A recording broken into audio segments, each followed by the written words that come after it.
शब्द का अभ्यास सेट 1 करेंगे। आप अपनी शब्दावली निकाल लीजिए। शब्दावली में पृष्ठ संख्या 22 पेज पर विलोम शब्द हैं। मैं आप लोगों को विलोम शब्द करवा रही हूँ, ध्यान दीजिएगा इन शब्दों पर। मैं शब्दों का अर्थ आप लोगों को बताती जा रही हूँ।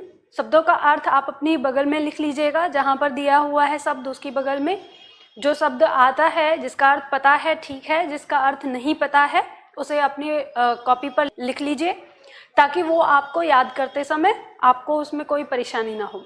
ठीक है, चलिए देखते हैं। सबसे पहला शब्द दिया है हमारा अर्जन। अर्जन कहते हैं कमाना, इकट्ठा करना, संग्रह करना। इसका विलोम हो जाएगा व्ययन। व्ययन कहते हैं खर्च करना। अगला शब्द है कथित। कथित कहते हैं कहा हुआ, जिसे कहा गया हो।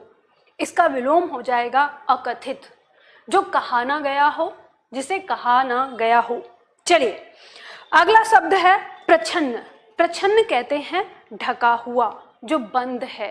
प्रच्छन्न का अर्थ होगा ढका हुआ। इसका विलोम हो जाएगा प्रतिपन्न। प्रतिपन्न कहते हैं खुला हुआ, जो ओपन हो। अगला शब्द है आपका प्रभावी। प्रभावी कहते हैं जिसका प्रभाव पड़ता हो। जब किसी चीज पर किसी का प्रभाव पड़ता है तो कहते हैं कि वह चीज बड़ी प्रभावी है। इसका विलोम हो जाएगा अप्रभावी। अप्रभावी जिसका प्रभाव ना पड़ता हो, या दूसरा विलोम हम ले सकते हैं निष्प्रभावी, जिसमें कोई प्रभाव ना हो। अगला शब्द है हमारा पाश्चात्य। पाश्चात्य कहते हैं पश्चिमी देशों से संबंधित, यानी जो पश्चिमी देशों से संबंध रखता है उसे पाश्चात्य कहते हैं।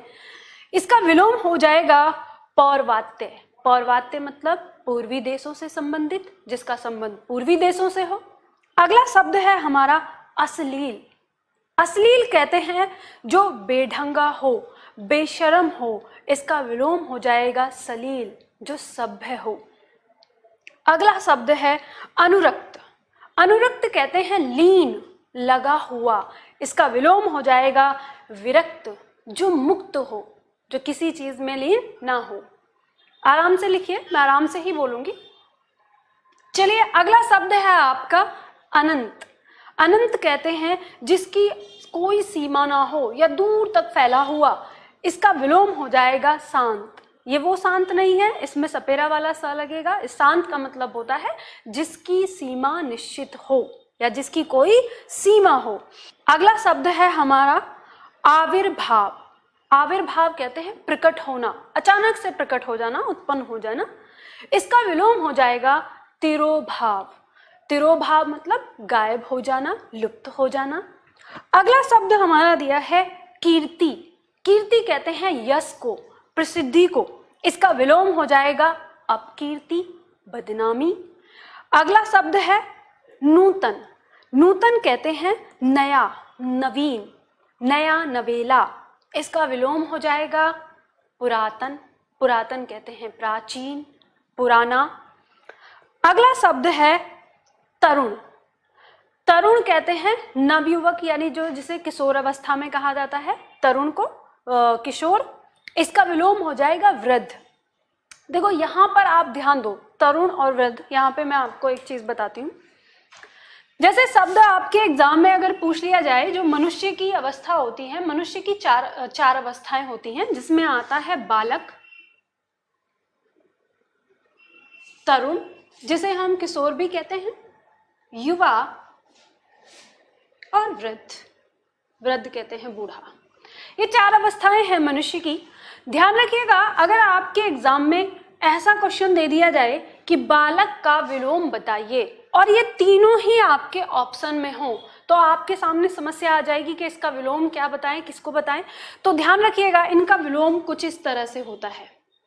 तरुण का विलोम होगा वृद्ध और बालक का विलोम होगा युवा। अब आपके एग्जाम पे वो किसी भी तरह से पूछे, आप आसानी से इसे सॉल्व कर सकते हैं। यानी बालक का विलोम हो जाएगा युवा और तरुण का विलोम हो जाएगा वृद्ध। तो इस तरह से विलोम शब्द करते हुए इन चीजों का ध्यान दीजिएगा, इन शब्दों का ध्यान दीजिएगा। तो यहाँ पर आपको ये पता चल गया। चलिए अगला देखिए, अगला शब्द हम करते हैं। अगला हमारा शब्द दिया है ह्रस्व। ह्रस्व कहते हैं लघु को, छोटा, इसका विलोम हो जाएगा दीर्घ, दीर्घ मतलब बड़ा। अगला शब्द है पुरस्कार, पुरस्कार का विलोम हो जाएगा तिरस्कार, तिरस्कार या दंड। पुरस्कार जिसे कहते हैं इनाम देना, दंड छोड़ दे, दंडित करना, तिरस्कार करना, त्याग देना। अगला शब्द है हमारा संपन्न, संपन्न कहते हैं जो धन संपदा से युक्त हो, जिसमें धन संपदा हो, जिसके पास धन संपदा सब कुछ हो, उसे संपन्न व्यक्ति कहा जाता है। इसका विलोम हो जाएगा विपन्न, विपन्न का मतलब हो जाता है गरीब। अब जिसके पास धन संपदा ना हो वो क्या हो जाएगा, गरीब हो जाएगा, विपन्न। अगला शब्द है हमारा शुष्क, शुष्क कहते हैं सूखा, जिसमें दरार पड़ जाती है, सूखा। इसका विलोम हो जाएगा आर्द्र, आर्द्र कहते हैं गीला, नमी युक्त, आर्द्र का मतलब गीला, नमी युक्त। अगला हमारा शब्द है उपेक्षा, उपेक्षा कहते हैं निरादर करना, तिरस्कार करना। इसका विलोम हो जाएगा अपेक्षा, अपेक्षा का मतलब चाहत, आशा, उम्मीद। यहाँ ध्यान दीजिएगा, यहाँ जो अपेक्षा शब्द है, अपेक्षा शब्द के दो अर्थ होते हैं। एक तो उपेक्षा के विलोम में हमने लिया जिसका अर्थ हो गया आशा, उम्मीद, चाहत, और दूसरा अर्थ आता है इसका तुलना में। जैसे अगर हम कहते हैं कि मोहन सोहन की अपेक्षा लंबा है, तो यहाँ पे हम तुलना कर रहे हैं, तो यहाँ पे अपेक्षा का अर्थ तुलना के रूप में आएगा। अगर हम अपेक्षा से कि मुझे तुमसे ऐसी अपेक्षा नहीं थी, मतलब उम्मीद, आशा, चाहत, तो यहाँ पर ध्यान दीजिएगा उपेक्षा शब्द आ गया। उपेक्षा मतलब तिरस्कार, निरादर करना, तो इसके ही विलोम में अपेक्षा का अर्थ आता है। चलिए अगला शब्द लेते हैं। अगला शब्द है हमारा आवृत। आवृत कहते हैं दोहराया हुआ, जिसे दोहराया गया हो, बार बार आना। इसका विलोम हो जाएगा अनावृत, जो दोहराया ना गया हो, जो बार बार ना आए। अगला शब्द लेते हैं हम। अगला शब्द है हमारा उपचय। उपचय कहते हैं इकट्ठा करना, एकत्रित करना।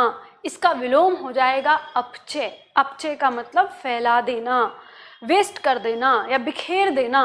अगला शब्द है हमारा उदयाचल। उदयाचल कहते हैं ऐसा पर्वत जिसके पीछे से सूर्य उदय होता है, उसे उदयाचल कहते हैं।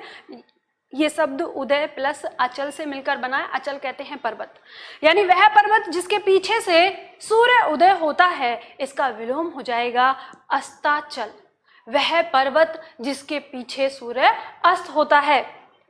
चलिए अगला शब्द लेते हैं क्षर। क्षर कहते हैं विनाशी, जिसका विनाश निश्चित हो, या एक ना एक दिन जिसका विनाश हो जाएगा, उसे कहते हैं क्षर। इसका विलोम हो जाएगा अक्षर। अक्षर मतलब अविनाशी, जिसका विनाश ना हो, कभी ना हो, उसे अक्षर कहते हैं।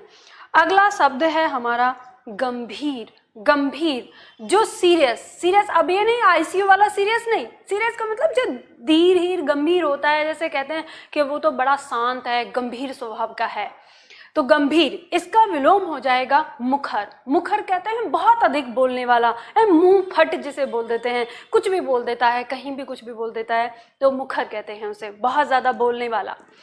अगला शब्द है सामूहिक। सामूहिक कहते हैं वह जो एक साथ किया जाए या जो समूह में किया जाए। इसका विलोम हो जाएगा एकांगी। एकांगी कहते हैं जो एक के द्वारा किया जाए या एक ही जिसे करे, एकांगी। अगला शब्द है हमारा मिथ्या। मिथ्या कहते हैं झूठ को। इसका विलोम हो जाएगा सत्य या सच, तो सच जो सच्चाई है, सच है।